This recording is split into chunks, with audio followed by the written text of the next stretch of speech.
It's time, baby. We're ranking every single Jurassic Park movie on this tier list. This has been one of my all-time favorite film franchises ever since I was a kid, and I've been waiting to make this video since I started the Another Nick channel. But I do have to mention beforehand, I'm gonna have to edit this footage in a lot of weird ways to prevent any copyright issues. So let's just jump right in and take a look at Jurassic Park. This first entry has always been one of my absolute favorite films. And even now, 30 years later, it still holds up exceptionally well. Let's talk about those effects. It's extremely impressive how these dinosaurs were brought to life. The raptors, the triceratops, the brachiosaurus, the dilophosaurus, and the T-Rex are all practical Stan Winston puppets. And the scale and presence of these creatures makes what you're seeing far more believable, especially the T-Rex. I'm basic as heck, and that's my favorite dinosaur. I mean, Rexy just looks beautiful. I could stare at her for hours. The CGI is also impressive, especially for 1993. There are some moments that look rough, but they knew how to hide the CGI by making the dinos far away or obscuring them in darkness. And the sound design for these dinosaurs is almost as iconic as the dinosaurs themselves. If I close my eyes, I can imagine the and iconic. Jurassic Park is the first film directed by Steven Spielberg that I've talked about on this channel. He is such a special director. You can instantly spot his work with how he moves the camera and with how he blocks his scenes. He's a really efficient director as well, sometimes getting what would normally be two separate shots in one. This one shot where we turn around the car is a perfect example of it. Even the quote-unquote boring moments are made interesting because of his visuals. He also makes these more tense moments both impactful and memorable. Every attack sequence is perfectly executed and builds upon the tension. The T-Rex escape scene is a perfect example of this. You see the vibrations in the water, a torn apart goat falls on the car, then boom, there's a T-Rex and all hell breaks loose and the bald guy pays for it. Nedry's death to the Dilophosaurus, Muldoon's death to the raptor, and the whole finale sequence in the visitor center are all examples of Spielberg's excellent tension-filled filmmaking. But what makes Jurassic Park really special has to be the writing, the characters, and the story. Every single character in this film is incredibly memorable, has perfectly outlined motivations, and are played very well by their respective actor. So let's do a rundown of this group of future dinosaur prey. We have Alan Grant, the ultimate boomer who hates kids, computers, and seatbelts. He's a paleontologist who's forced to take care of these kids and learns to get along with them. Ellie Sattler. She's a paleobotanist who's with Dr. Grant. She does parkour through the forest, finds severed arms, and rocks a pink shirt like it's no one's business. Ian Malcolm is Jeff Goldblum. Tim and Lex are John Hammond's grandchildren. He's a dino nerd, she's a computer nerd, and with their powers combined, they're about as useful as Captain Crunch in an active military zone. Robert Muldoon is the park's game warden, who has the biggest thighs you've ever seen on a man, and a racial bias against velociraptors. They should all be destroyed. But jokes on this bigot, the raptors are much more clever than he thought. Clever girl. Donald Gennaro is a lawyer who wears shorts. Ray Arnold is a chief engineer of Jurassic Park. His catchphrase was "hold on to your butts," which he repeated twice in the film. Arnold was usually shown smoking a cigarette. I actually stole this from the Jurassic Park wiki. I thought it was a funny character breakdown. Dennis Nedry is a computer nerd who sabotages the park because I guess John Hammond wasn't paying him enough. But honestly, his worst crime was ruining this perfectly good slice of pie, so he deserves his fate. And finally, we have John Hammond, the billionaire mastermind creator of Jurassic Park. He's maybe the most important character in this film because he embodies the story's themes of man's mistake. Hammond didn't really think too much about the possible ramifications of bringing these animals back to life, or even the ethical questions surrounding it. He just did it, thinking nature could be controlled. But Hammond isn't an evil person at all. In fact, he's the opposite. His little story about the flea circus is a great scene because it truly shows that his motivations aren't money or power or the ability to play God. He just wanted to show people something amazing, something real. So Hammond's character arc of realizing his mistakes and letting go of his dream is really powerful. And his final look at the end of the film always gets me. Also, I have to shout out Richard Attenborough for such a spectacular performance. Rest in peace, King. John Hammond probably should have used more caution when creating this dinosaur park, just like you should use more caution when using the internet. And thanks to today's sponsor NordVPN, you can. Using my exclusive link, you can be safer online with just one click. NordVPN offers a lot of unique benefits, like Threat Protection Pro, which is designed to block dangerous ads, prevent you from entering malware hosting websites, and check all your downloaded files for malware. And if it does detect malware, NordVPN will remove those files before they can cause harm to your device. My personal favorite feature of NordVPN is the ability to watch my favorite content from anywhere in the world, which is especially helpful because I watch a lot of movies. Let's say you want to watch Jurassic World Dominion, but it's not available on Netflix in the United States. All you have to do is switch over to a Canadian server, and boom, you can now watch Jurassic World Dominion just like that. To get NordVPN, simply use my link, nordvpn.com/anothernick, to get an exclusive deal with 4 free months. NordVPN won't protect you from dinosaurs, but it's a risk-free VPN that can help protect you on the internet. So make sure to use my link down in the description or in the pinned comment. Now back to the video. The last thing I'm going to mention about Jurassic Park is the music. Yeah, there's no way in hell I'm playing any music from this film, but John Williams has always been my favorite composer, and his Jurassic Park score was always one of my personal favorites. It truly captures the majesty, the terror, and the beauty of these creatures and this world. There's really nothing more I can say about Jurassic Park. It's just a perfect film through and through, so it's gonna have to go in S tier, and we're moving on. The Lost World Jurassic Park is a sequel that I've heard people bash for the longest time, but I'm not sorry, this movie is awesome. It's not perfect, but I enjoy it quite a bit, and potentially think it's the best Jurassic Park sequel. Watch out, watch out, watch out, watch out! As a follow-up to the original, it works well because it still has those themes of incompetent people trying to play God. InGen is now going to Isla Sorna, where all the other dinosaurs are, to capture them and bring them to a new theme park in San Diego, which is a catastrophically stupid idea that our main characters have to stop. We also get cameos from Lex, Tim, and John Hammond, who is consistent with his character arc from the first film. He's now fully against using the dinosaurs for human interest, and believes that they should be left alone in their own ecosystem on their own island. And he disagrees with his nephew, who's this beta loser and the new head of InGen. Peter Ludlow is pretty much just a physical representation of mankind's greed and the apathy towards the destruction of the natural world. He's just a loser is what I'm trying to say, and his uncle mogs him. Watch out, watch out, watch out, watch out! However, that idea isn't the main focus of The Lost World. It instead injects new themes of fatherhood and asks what makes a good father. And this is present both with the T-Rexes and how the buck is depicted as a loving father, and with Ian Malcolm's character arc. Malcolm was a sort of playboy, deadbeat dad type before the events of this film, and that's how he's thought of by both his daughter Kelly and his girlfriend Sarah. But Ian Malcolm has this character arc of proving them wrong, and of proving himself to be a caring father and boyfriend. He spends this entire film protecting them, trying to keep them safe, and becoming a more dependable father figure. It's not the greatest character story of all time or anything, but it's something new for the Jurassic franchise, and I like that The Lost World decided to be different in that way. But The Lost World is like the original film in the fact that it has some incredible sequences. Steven Spielberg returned to direct and crafted a ton of exciting, fresh, and memorable sequences. And the best of the bunch is when the two T-Rexes attack the trailer. This is a bit of a hot take, but I think this scene is on par with the T-Rex escape from the original. Everything about this is so well executed. The reveal of there being a second T-Rex, the rising tension as the trailer is slowly pushed off that cliff, and even the tragedy when poor Eddie gets snapped like a Kit Kat bar. Man, he didn't deserve that. That's why I love Nestle Crunch.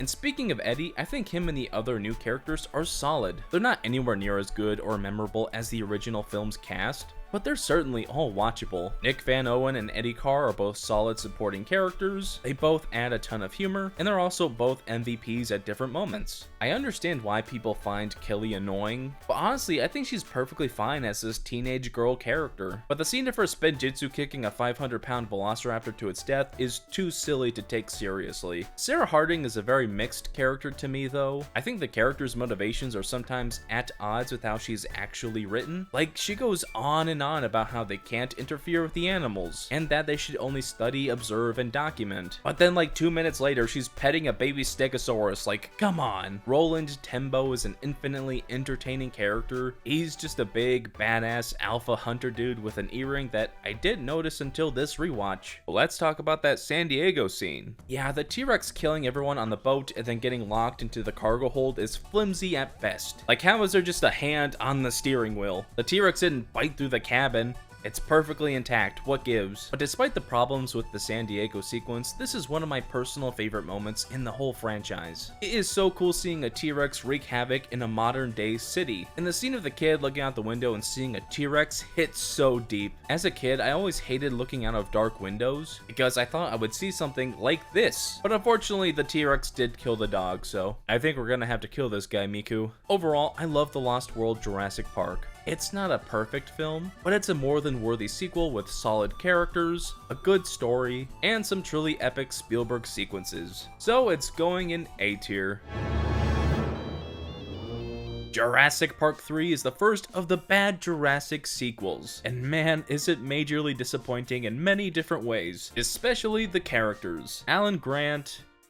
I have a question for God. Alan Grant is still the same character, and Sam Neill was able to once again bring him to life, but Grant doesn't have any sort of character story at all. He's literally just here for the ride, and I hate how they broke up Grant and Ellie. It was so unnecessary. There's really no narrative reason for them to do this, other than, I guess, maybe Grant being in a worse financial situation and needing the Kirby's money, but also not really. The story would not change at all if these two characters were still together, and frankly, they should have stayed together. But still, Alan Grant is by far the best character in this movie. What's a bad idea? Yeah, the Kirbys are just awful. William H. Macy and Tia Leone are both fine actors, but they're given nothing to work with here. The marital squabbles between these two characters are incredibly generic, as is their story of rebuilding their family. This is the first time in the series I actually wanted characters to die. Eric is easily the best of the new characters of this film. He's a perfectly fine kid character. Is it a bit silly that Eric was able to survive on this island for 8 weeks and even be able to collect T-Rex pee? Yeah, sure. But I think it's the type of whimsy that still works for the Jurassic Park series. This is T-Rex pee. This might be an unpopular opinion, but I don't like Billy either. He doesn't have much of a personality. I mean, his one character trait is the lucky bag, which he stole from Sarah in the previous film. And as someone who works so closely with Alan, it seems odd for him to steal raptor eggs to sell. At least his sacrifice scene was well done. He felt so much guilt over putting everyone in danger after stealing the eggs that he gave his life to save Eric. It actually made me like the character just a little bit more. But then they undercut his sacrifice by making him survive at the end, so never mind, Billy just sucks. But while the humans are kinda miserable to follow, the villain of this movie is something to behold.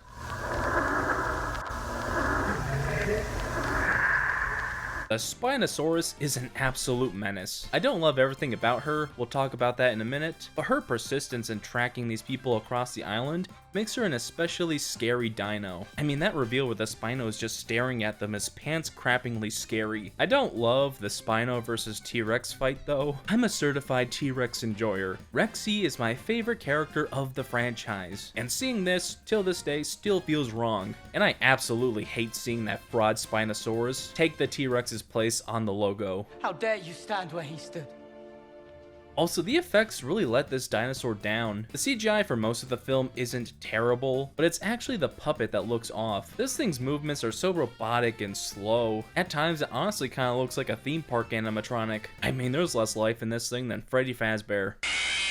Also, this story of Jurassic Park 3 is just bad. It's a completely generic blockbuster survival story without any deeper layers to it. Those themes of human interest versus nature that were present in the previous two movies are essentially gone. Also, the raptors have their own little B-plot that seems kind of out of place. They show up a couple times to get their eggs back, but they're weirdly not trying to kill the main characters. But despite everything I said about this movie, it's not all bad. There are some sequences that I find either exciting or funny or make for some solid entertainment, like the Spinosaurus attack on the airstrip, or the Pteranodon encounter, or all the characters digging in piles of poop. and then getting judged by a Ceratosaurus. That's just gold. All in all, Jurassic Park 3 is not a good film. While it tries to deliver that scary dinosaur experience that the first two movies had, it fails to really be about anything, and it has some of the worst characters of the series. Also, Alan. That's so freaking stupid. That's dumb. So I'm gonna have to put it in C tier. What the hell is this? Jurassic World. This is a film that is very controversial amongst Jurassic fans. Some hate it, some love it, but I mostly like it. This feels like a classic Jurassic experience. It delivers the big spectacle we all want, but it still carries the themes of the original story. The park is actually up and running. They found a way to make it work, and it has a ton of attractions that seem pretty impractical. But even though the park owners managed to find a delicate balance that makes the park work, they go too far. Masrani asks for a hybrid dinosaur, a new attraction to boost sales, the Indominus Rex. A hybrid dinosaur is maybe the best way to progress the Jurassic story, because even though mankind managed to get control of the dinosaurs, their greed caused them to create a new dinosaur that they can't control. And as a villain, the Indominus is just wonderful. At every turn, she outsmarts the main characters and wreaks havoc on the park. And because the park owners were too stupid to demand to know what this creature was made of or what it could do, the Indominus Rex was pretty much allowed to destroy the park. Also, her design, it's peak, okay? They cooked here. Skip. But when does this game get good?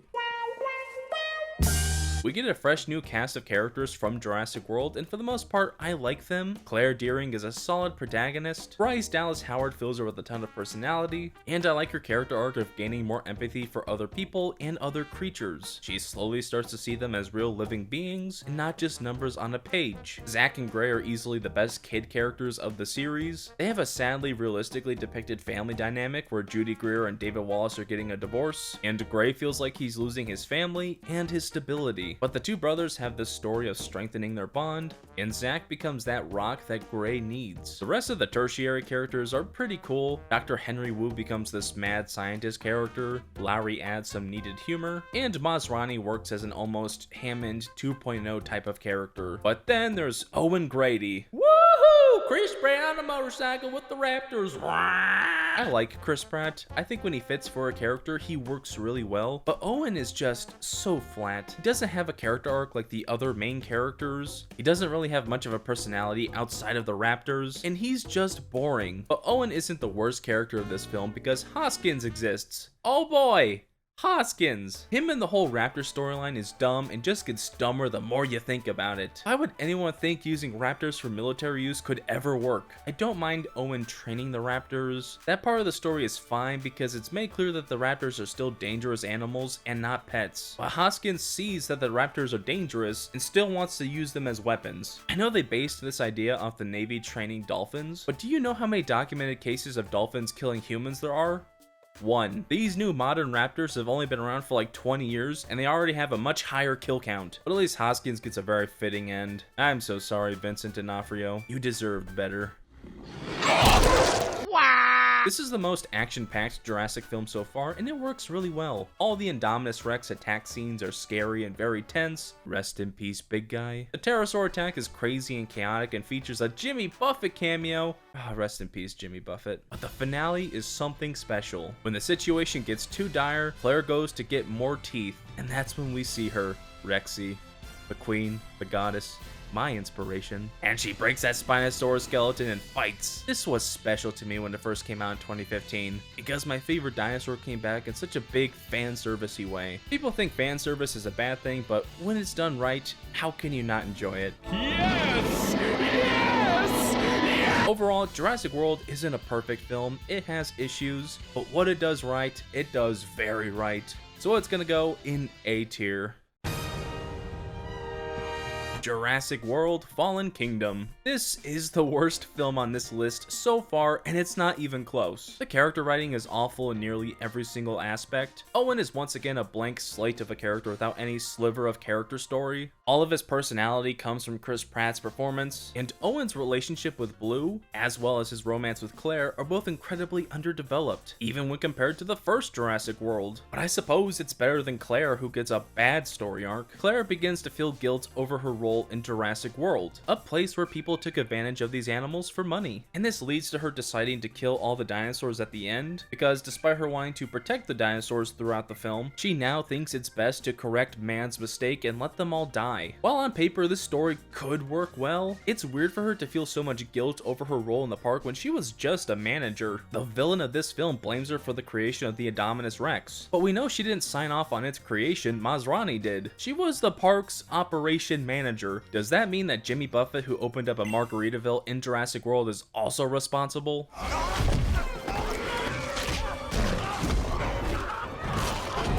Claire's friends are also not that great. Zia is fine, I guess. She could be a little obnoxious at times, but man, Franklin Webb is just the worst.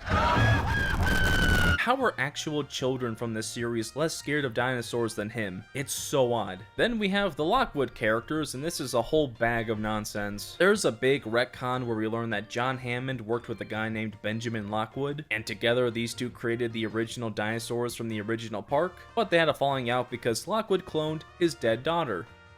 Wait, what? You what? Okay, I guess we're just cloning people now. Besides the story element being just blatantly insane, the movie doesn't actually do anything with it. It never shows the ramifications of cloning people, or talks about the possible implications of such a technology. This movie just became Episode 2 Attack of the Clones, and the characters are barely discussing it. Am I going crazy? Is this not a big deal all of a sudden? What's going on? The only reason they made Maisie Lockwood a clone is so that during the end of the movie she can free all the dinosaurs cause they're alive just like me or whatever. And then those dinosaurs are gonna go and kill a bunch of people, but yeah, just go ahead, free them. You're not responsible at all. Man, I need some Tums or something. This movie's putting me through it. Benjamin Lockwood is a sick old man, and so Eli Mills is now running his company. And this guy is such an obvious evil dude, it's almost funny. He just wants money, so his big evil master plan is to get dinosaurs from Isla Nublar, sell these animals off, and then take that money to design the Indoraptor and sell those to various militaries or whatever. He's just a generic, laughably stupid villain. You don't want to be like this.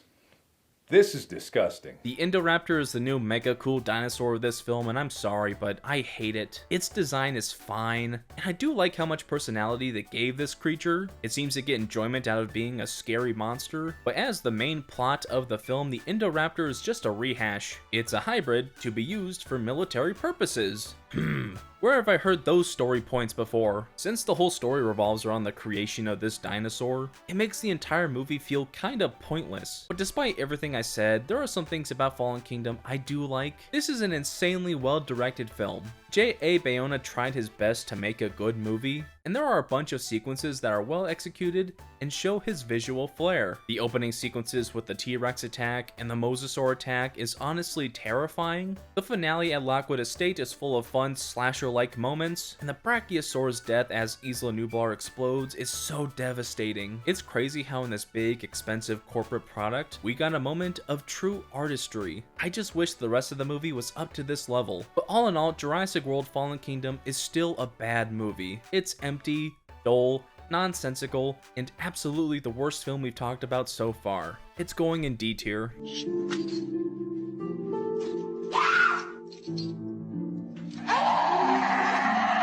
Jurassic World Dominion, a movie that people were not kind to when it first came out. I honestly didn't remember much about this film before rewatch, so I decided to watch the extended cut, because after a quick Google search, it seems like that's the better version of the movie, and I wanted to give Dominion the best chance. And after having seen it again, I can honestly say that Jurassic World Dominion is not as bad as people have been saying. It's not good, don't get me wrong, it's a huge mess of a movie, but there's still stuff here I find enjoyable. Alan Grant, Ellie Sattler, and Ian Malcolm all make their return, and it's so great having them all back. Sam Neill, Laura Dern and Jeff Goldblum all fall right back into character and have some great moments together. He slid into my DMs. You know what? The first hour and a half of this film is broken up into two separate parts, the new crew and the old crew. And the old crew storyline is so much better, probably because these characters are just better written and the actors can carry scenes better. But I also really like watching Alan, Ellie, and Ian investigate Biosyn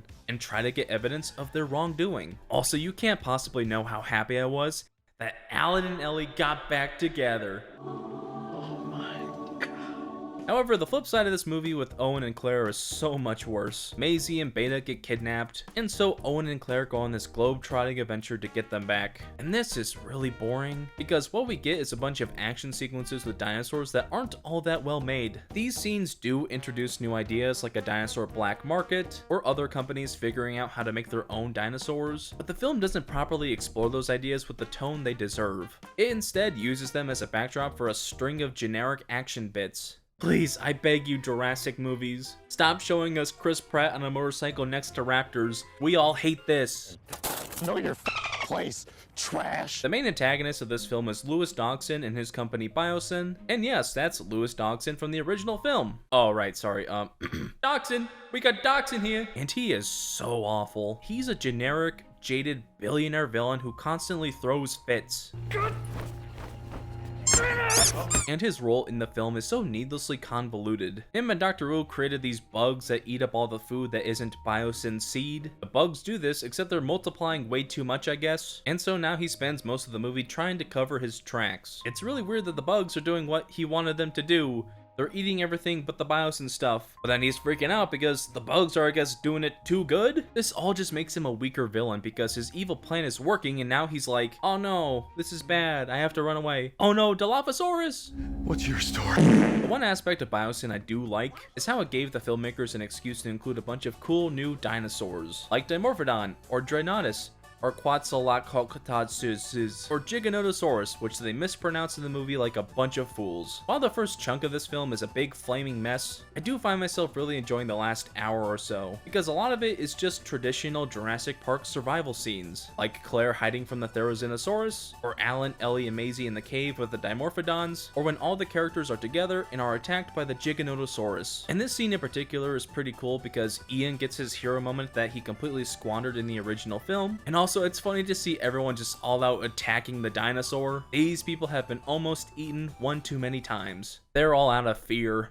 All they have is hands. And speaking of fights, the Rexy fight is so mid. They hyped it up throughout the entire film, but man, this fight is just lame. Rexy gets knocked down really fast and then she gets back up and impales the Giganotosaurus on the Therizinosaurus's fingers. This was the last Rexy fight of the series. The last time we'll ever see the best girl on screen. Why couldn't they have just let her win outright? Why did you do something lame like this? It's just disappointing. Overall, Jurassic World Dominion is a messy film. In some ways, I like it as a send-off for these characters, but also it's just a huge blockbuster that lacks the complexities of the original story. So it's going in C tier. And I'll say, I do like it more than Jurassic Park 3. But before we begin a new adventure and move on to Jurassic World Rebirth, I just want to say, if you're enjoying this video, why not hit that subscribe button? You'll see a bunch of cool videos like this one every single month. And once we hit 100,000 subs, I'm dropping the Star Wars ranking. So if you want to see that, make sure you're subscribed. Now let's take a look at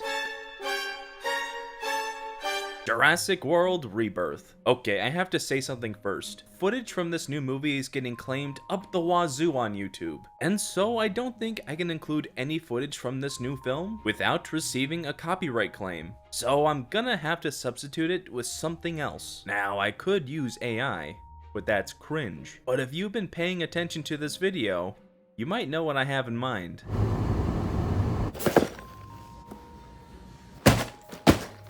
Life finds a way. Jurassic World Rebirth. I had pretty high hopes going into this movie, and I think for the most part, it delivered. It's not great, it's not terrible, but it's good. The characters are a real mixed bag. There are basically two groups of people we followed during the runtime. The main characters who are on this mission to collect dino DNA, and this family who gets swept up into this whole ordeal. And this family is hard to follow because they just don't add anything. The dad and the two daughters are generic at best. None of them are memorable in the slightest. But the daughter's boyfriend character is just the worst. He has this character arc of becoming less of a tool, and the dad starts respecting him more. But I just kind of wanted him to die the whole time. He was very annoying and ruined scenes that could have been intense and memorable. The man I hack into a computer, I think I can safely assume doesn't.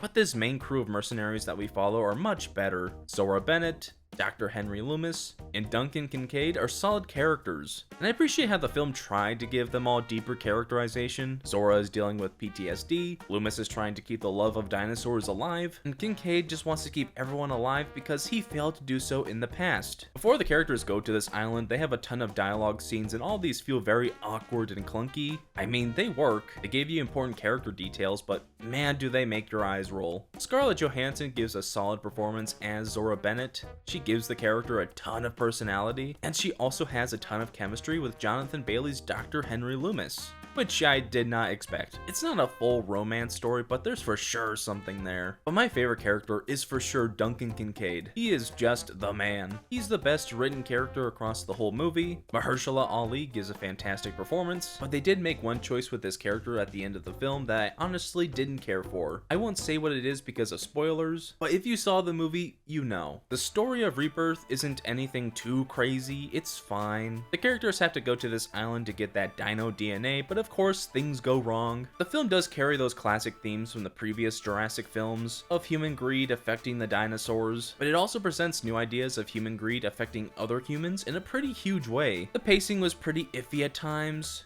It takes a while for these characters to make it to the island, and once they get there, the story moves really fast, maybe a little too fast, but we do get some new creatures in this film, the Mutodon and the Distortus Rex. I think both of these new dinosaurs are cool, but not great. They're both scary and have some memorable moments, but I find that their origins are pretty lackluster. Them existing doesn't really add any new lore to the Jurassic universe, and they don't even play into the themes of the movie at all. But the D-Rex does have a pretty cool design, I cannot lie. I just think they're neat.